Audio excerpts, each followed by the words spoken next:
¿Cómo les va? Domingo 8. Eh, Hoy no voy a hablar de política, va a ser cortito, pero me parece que era o es una discusión que nos merecemos los argentinos en general, mi generación en particular,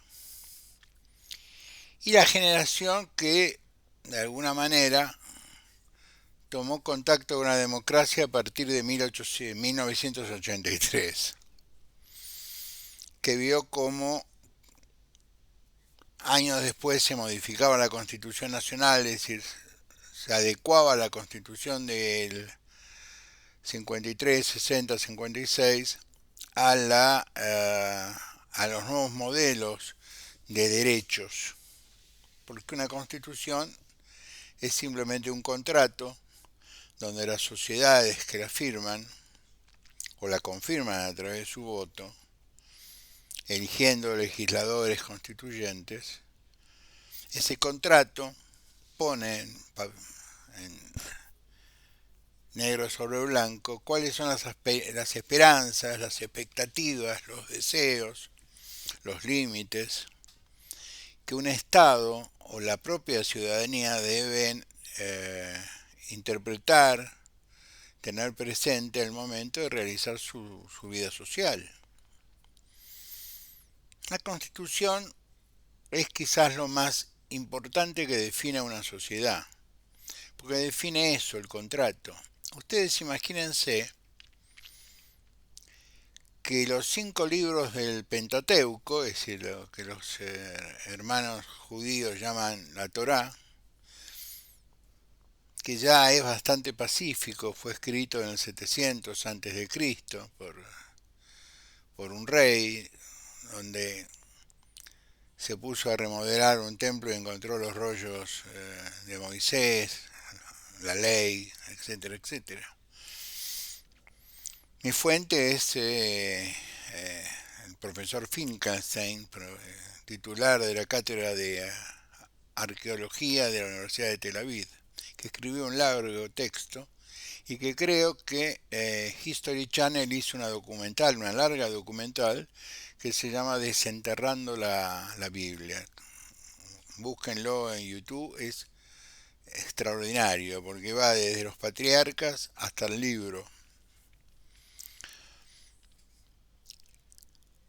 El Pentateuco era de alguna manera una constitución, una expresión de deseos, de cómo queríamos ser. No es que hay un decálogo, hay casi 600 órdenes en estos 5 libros, o artículos, o limitaciones, que va desde las conductas típicas del ser humano hasta qué se debe vestir, qué se debe comer, qué día se debe trabajar, qué día se debe descansar. Pero el gran constituyente en este caso sería Dios, Jehová, Elohim, según Viglino. Es decir, es difícil discutir con un constituyente que no lo es y requiere un proceso previo al análisis, a la exégesis constitucional, que es el reconocimiento de la divinidad del legislador. Nosotros que somos simples seres humanos, hemos acordado en una serie de comentarios, articulados ellos, en distintos cuerpos de la Constitución Nacional, básicamente las garantías, los derechos, garantías, las obligaciones que tiene el Estado, las obligaciones que tienen los ciudadanos hacia el Estado y hacia otros ciudadanos. El contexto de esta constitución son las guerras civiles anteriores al año 53. Pese a que después del 53 hubo azonadas, hubo movimientos de enfrentamiento entre civiles y militares, yo diría hasta no hace tanto. El espíritu indomable de los constituyentes del año 53-60 se mantuvo tenso hasta las sazonadas de Rico, de Sanedrín, en fin. La Constitución es, como verán, mucho más actual en su ejercicio de lo que la mayoría de nosotros imaginamos. Lo vemos como, no mi caso porque la enseño, pero la mayoría ve la Constitución como una cosa, un libro, que sí, alguna vez lo estudié en el secundario, eh, lo vi de pasada en la universidad, porque yo en la Facultad de Derecho lo que yo quería aprender era hacer negocios, hacer civil o penal, ser un sacapresos. ¿Cómo te vas a dedicar al estudio profundo y a la enseñanza de un documento, más lo que este documento produce, que son sentencias, confirmando o no la aplicación de estos derechos? Eso no da plata. Ese era el comentario general entre los amigos de mi generación cuando tardíamente, después de venir de la economía, me puse a estudiar derecho, con la promesa que yo jamás lo iba a ejercer.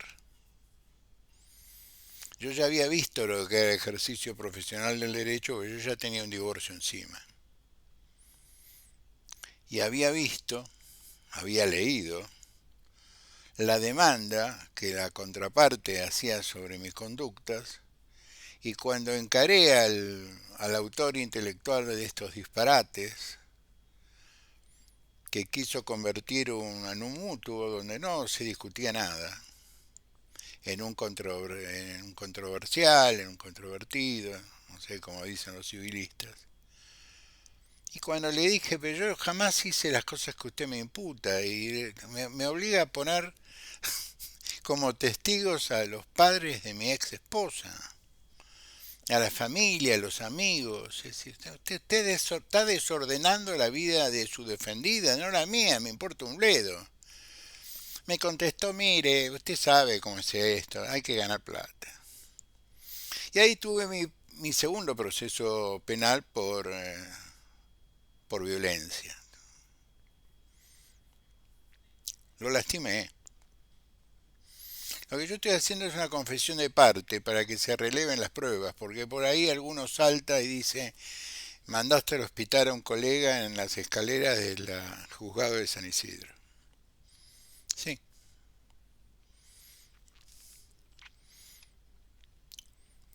Yo lo que estoy viendo, que lo insinúo en los programas, por eso quería compartirlo con ustedes, es como una frase que puse hoy de Andrés el Turco Gómez, que dice que la pérdida de la democracia, la esencia de lo que quería decir Andrés era esto, que la pérdida de la democracia, de los valores republicanos, son como los cuernos, los de los hombres, los de las mujeres, empiezan con pequeños gestos que uno por ahí no percibe porque está ocupado en el trabajo, o ella está ocupada en la casa, en la atención de los niños, el marido deja de decirle alguna cosa agradable, aparece un tercero o una tercera en discordia, en fin. Esto no es una telenovela, es un análisis de carácter neofilosófico. Pero uno va perdiendo la democracia, el espíritu republicano, con pequeños hechos,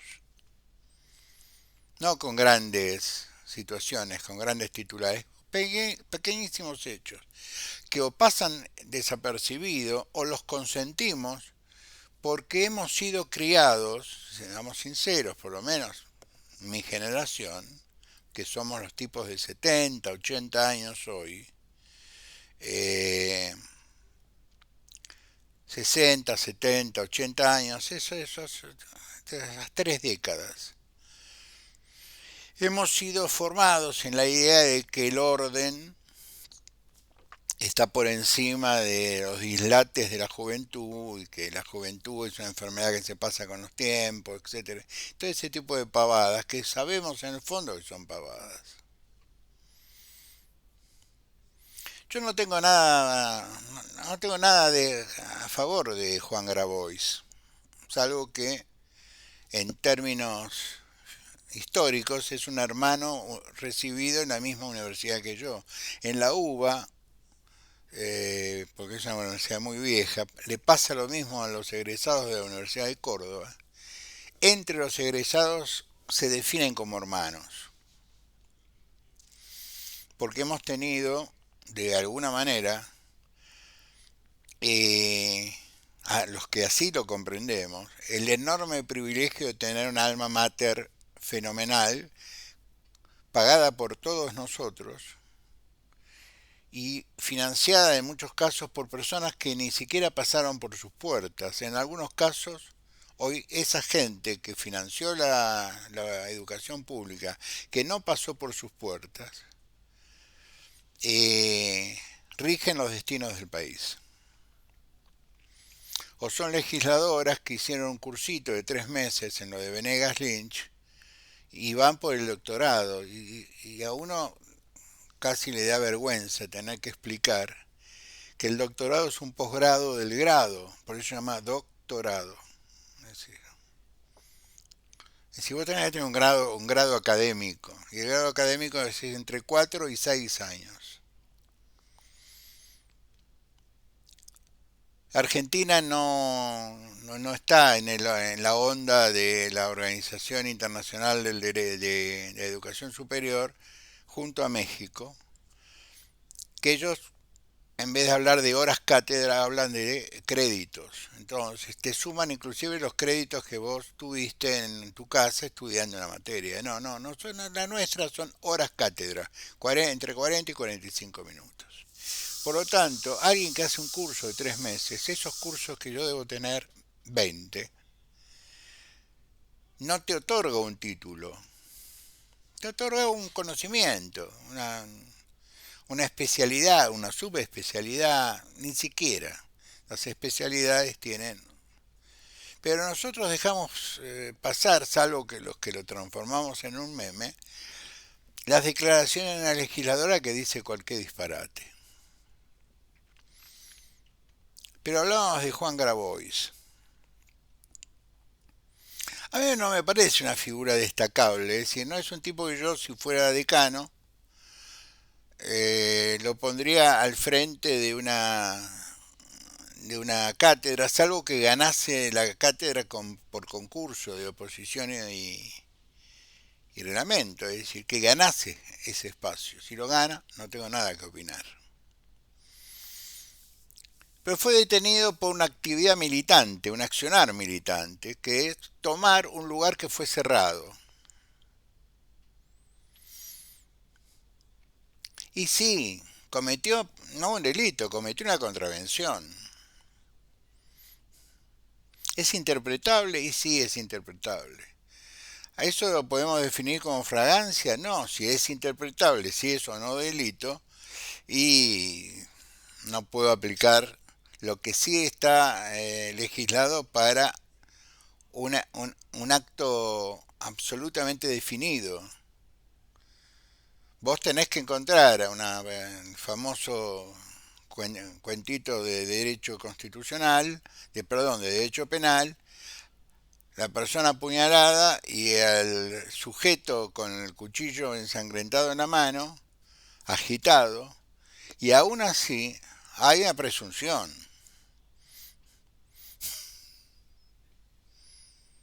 No hay un delito definido. El 99% de los casos sí es el autor, pero ¿qué hacemos con el 1% restante?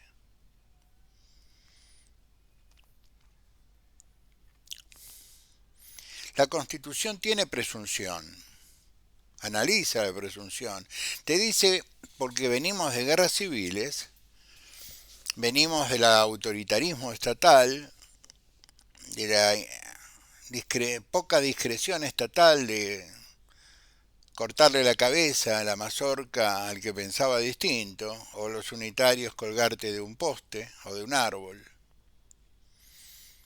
Es decir, venimos de matarnos entre nosotros. Entonces, para darle un formuleo más o menos racional a esta locura, se habló de eso, concepto de presunción, y que nadie podía ser detenido sin orden expresa de un juez, expresa es escrita, de un juez competente. Y se es competente cuando se es designado previo a la acción del proceso. Es decir, ya tenía que ser juez esta persona que firma el arresto cuando la persona es detenida.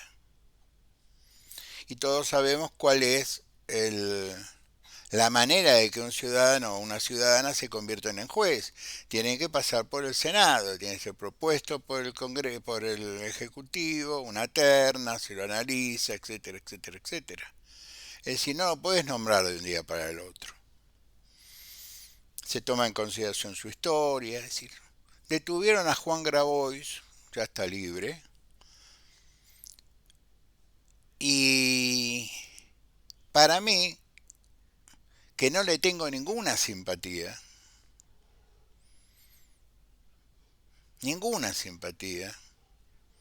que no traslado la antipatía que le tenía a los padres a él, pero yo a él personalmente no le tengo ninguna simpatía.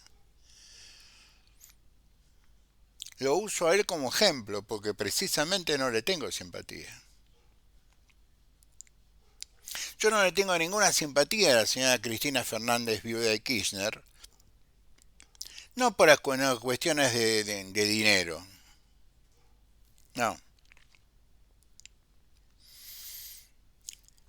porque esas son cosas que normalmente terminan resolviéndose, de alguna manera se resuelven. Yo tengo al ruso Nisman en la cabeza cuando pienso en Cristina Fernández de Kirchner, no en vialidad, no en los hoteles. Tampoco que tengo a esta altura de mi vida darle explicaciones a cuatro o cinco perdidos del tren por qué opino como opino. No tengo 22 años o 30 años y soy el gordo Dan. Soy un señor de 70 que ha mostrado durante toda su vida cierta coherencia. Pero ¿por qué lo detienen a Juan Grabois? Y hace una conferencia de prensa del jefe de policía que me dio vergüenza. Porque nombró 6 veces a la ministra y no sé cuántas a Milei. ¿Qué tiene que ver la ministra? ¿Qué tiene que ver Milei? El jefe de policía reconoce que él manda detener a Grabois por orden de la ministra. Que yo sepa, Patricia no es juez competente. Pero seguramente mucha gente que como yo, que no le tiene simpatía a Juan Grabois, no lo ofendió. A mí sí. Más allá del cuento de el poema de ese pastor protestante al cual se lo adjudicaron a Bertolt Brecht, fueron por uno y no reaccionaste, fueron por otro y no reaccionaste, ahora van por vos, no van a reaccionar. Sintetizando, ¿no?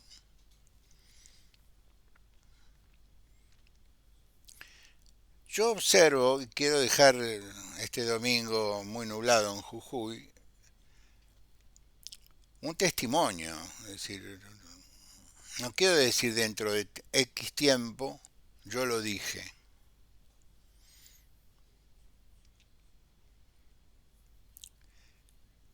A mí me resulta bochornoso el apuro que tienen los periodistas en resolver una causa que es muy compleja, que es la causa vialidad, que para mí nace con un vicio de origen, que es que reabrieron una causa de origen penal.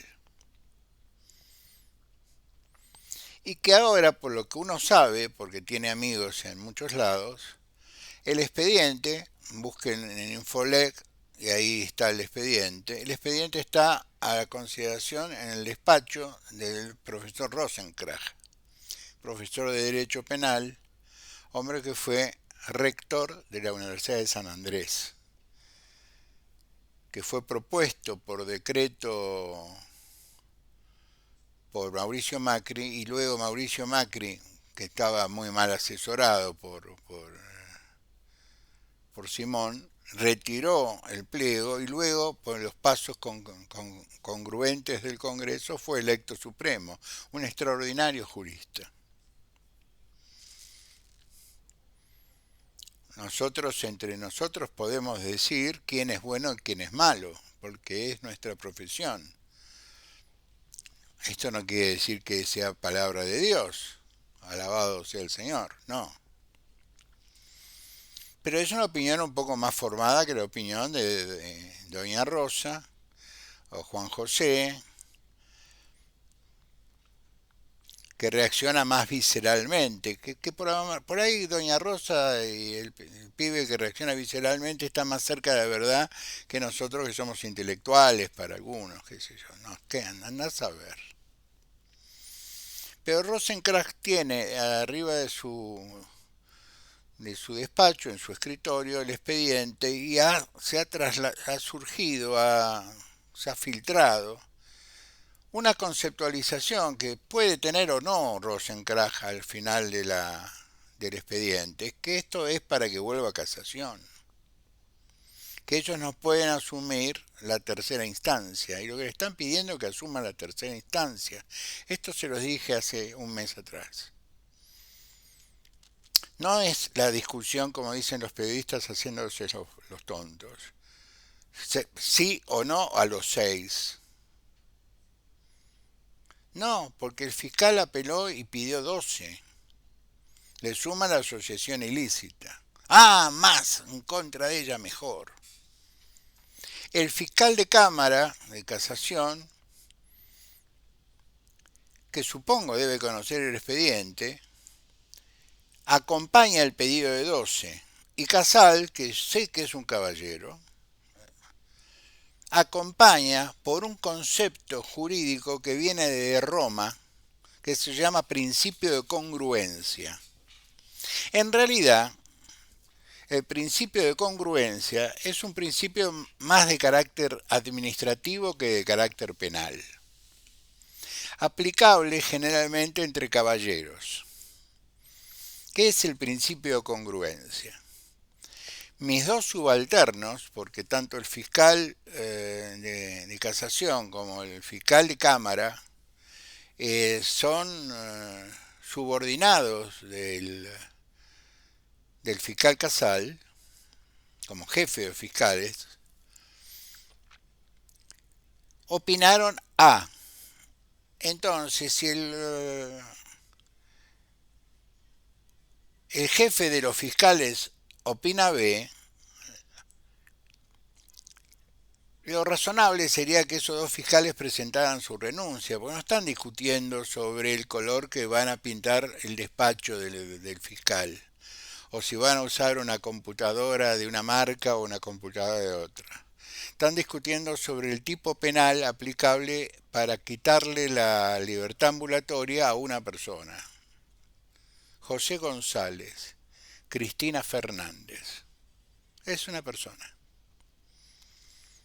Entonces el fiscal Casal aplica un procedimiento, un proceso que debería ser eliminado de la rutina, inclusive sin consecuencia, porque si hay algo que no tiene el derecho hoy es principio de caballerosidad, principio de honradez republicana, principio de congruencia. Como mis dos subordinados opinaron de una manera, yo tengo que opinar como ellos, porque si opino en contra de ellos, los obligo, si son caballeros, a presentar su renuncia. Es decir, nos están pidiendo la guillotina para Robespierre, y por el principio de congruencia la vida no tiene tanta importancia como la coherencia entre el superior y sus inferiores. Yo no abro juicio de valor. Quizás haya que aplicarle la asociación ilícita. Quizás es lógica la asociación ilícita. No, esto no, yo no conozco el expediente a fondo. Pero esto no se discute en la corte, esto se discute en casación. Y cuando se discutió en casación, dos de los tres dijeron no hay asociación ilícita, no la podemos probar. Tipo penal que es difícil de probar. Sin embargo, hoy los titulares de todos los diarios, pegándole un mordisco al principio general de la Constitución, hoy, ayer, antes de ayer, Longobardi, que dedica un programa o dos programas por semana, que es diario, lo hace como yo, pero mucho mejor, se viene preguntando. Morales Solá, que yo no lo tuve de compañero ni de alumno en la universidad, le reconozco que es un caballerazo, se viene preguntando, viene sugiriendo que la Corte es permeable a determinados periodistas y le adelanta información. Ustedes me dirán, pero acabas de decir que Rosenkrantz se inclina por volver a casación y porque le conozco la vida jurídica a Rosenkrantz y esto es de manual. No es tan complejo, esto no es una decisión política, esto es una decisión jurídica, técnica. Mirá, si todos nos quedamos en 6 y podemos aplicar el 280, es decir, yo no me voy a abocar a un tema que ya lo resolvió casación, está todo el mundo de acuerdo, fiscales, los 3 jueces, bla, bla, está todo bien. Obviamente, la inculpada, la procesada, plantea una serie de nulidades, las cuales trataré oportunamente. Porque estas nulidades que planteó la defensa de Cristina ni siquiera fueron tratadas en casación. Por lo tanto, habría cierto incumplimiento en los derechos constitucionales de una persona que todo el mundo quiere ver presa. Pero yo no quiero que la detención de la señora Cristina Fernández de Kirchner sea sobre las cenizas de la Constitución que protege a los más débiles. Aquellos que no tienen fortunas para pagar en abogados. Espero que me logren entender. Estamos, caso Grabois, Burrich suspende el tránsito de las calles para poner policías, para reprimir por si algún viejito se baja de la vereda, o si algún legislador que tiene sanamente una intención de representar a su gente o simplemente para la televisión, sale a increparlos, el policía se tiene que callar la boca frente a un legislador que lo increpa, no gasearlo. Y es la sociedad que le tiene que decir a la señora Burrich, no, flaca, vos no estás ahí para eso.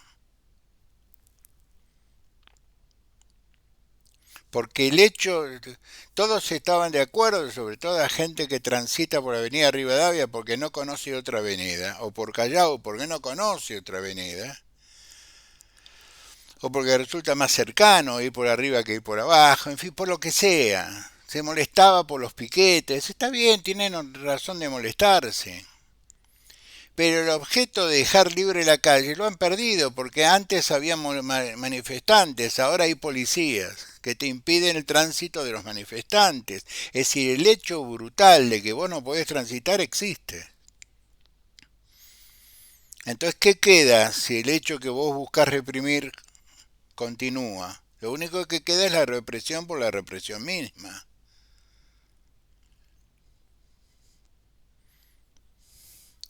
Yo no quería hablar de política, quería hablar de nosotros. Simplemente de nosotros. Si nosotros dejamos pasar estas cosas como defectos de conducta, en el caso de Patricia, o como dice un colega amigo mío, Patricia es una persona antes del almuerzo, una persona distinta después del almuerzo. No, yo no entro en esos análisis. Yo la vi antes, la he conocido antes y después de los almuerzos. He almorzado con ella. Aparte, un caballero no hace ese tipo de comentarios. Es la funcionaria que el presidente eligió. Fue candidata a presidente por un espacio donde yo participaba. Que sí tengo algún derecho adquirido en el sentido de, como le presté mucha atención para que sea candidata, porque tuve que hablar a favor de ella, no me asiste el derecho, pero sí la obligación de justificar inclusive mi propio voto destacando las cosas buenas que ha hecho y las cosas muy malas que viene haciendo. Es como una degradación de la personalidad. Como yo fui bien criado, yo cuando dejaba un empleo público, tuve más de uno, cuando dejaba empleo público yo me llevaba un pendrive. Era todo lo que me llevaba en el bolsillo donde llevaba los anteojos, o el pañuelo de seda, porque jamás me creí que la oficina que tenía y los empleados que tenía a cargo eran míos. Porque cuando vos ocupás un cargo público, la primera preocupación es que te gusta tener un chofer, apretar un botón y que venga una chica de piernas largas que te sirva café, en fin, todo eso te gusta. Esa que te pone la CIDE para que sea tu secretaria. Eh, yo siempre elegía a la persona que estudia 5 años de jubilarse. Se llegó a decir en un ministerio que yo era un fetichista. No, soy un tipo con alguna experiencia.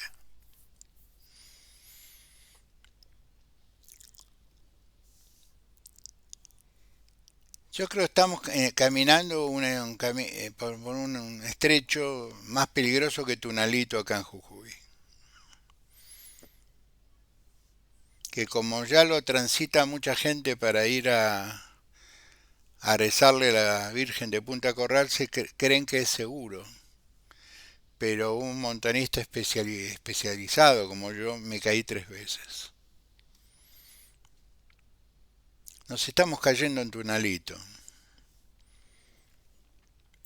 Este grito feroz de condenar a una persona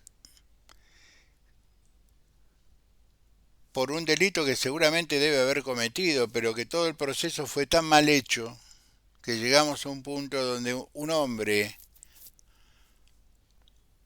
con honestidad intelectual no puede condenar. Tiene que decir, bueno, está todo mal hecho, muchachos.